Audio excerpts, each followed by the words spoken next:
आज हम एक चैप्टर जिसका नाम है टेम्परेचर एंड थर्मल इक्विलिब्रियम, इस चैप्टर का एक रिवीजन पार्ट देखेंगे। पार्ट फर्स्ट, जो सबसे पहले डेफिनेशन है वो है थर्मोमीट्री की। थर्मोमीट्री साइंस की वो ब्रांच है जिसके अंदर हम मेजरमेंट करते हैं टेम्परेचर का।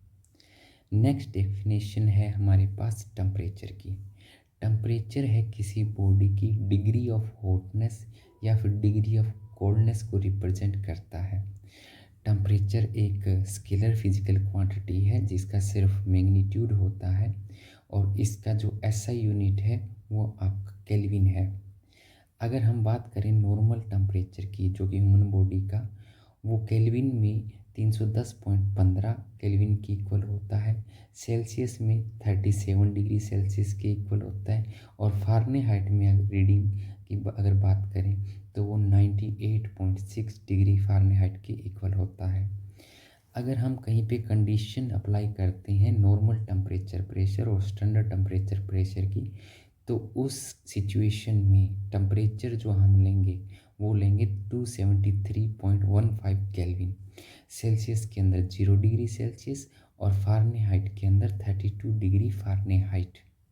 हीट की डेफिनेशन अगर देखें तो जब भी किन्हीं दो बॉडी के बीच में टेम्परेचर का डिफरेंस होगा, ये बॉडी ए है जिसका टेम्परेचर हमने टी ए कंसीडर किया, ये बॉडी बी है जिसका टेम्परेचर हमने टी बी कंसीडर किया, तो यहाँ पर अगर हम देखें कि टेम्परेचर ए बॉडी का वो ग्रेटर देन है टेम्परेचर बी से, तो इन दो बॉडी के बीच में हीट का ट्रांसफ़र होगा, तो यहाँ पर हीट फ्लो करेगी। तो नेसेसरी कंडीशन है कि यहाँ पे टेम्परेचर का डिफरेंस होना चाहिए। तो हीट की डेफिनेशन में हम क्या लिखेंगे, when two body of different temperature are made in contact the energy will flow from higher temperature body to the lower temperature body, और इसी को ही हम क्या कहेंगे, हीट कहेंगे। अगर देखें कि हीट ट्रांसफ़र है उसके लिए जो नेसेसरी कंडीशन है वो आपका क्या रहेगी, टेम्परेचर का डिफरेंस। तो हमने देखा कि हीट है ना वो फॉर्म है एनर्जी का, एनर्जी की फॉर्म ही है जो एक बॉडी से दूसरी बॉडी के अंदर फ्लो करती है। एसआई यूनिट है हीट का जूल होगा, सीजीएस यूनिट अर्ग होगा और इसका प्रैक्टिकल यूनिट है वो कैलोरी होगा।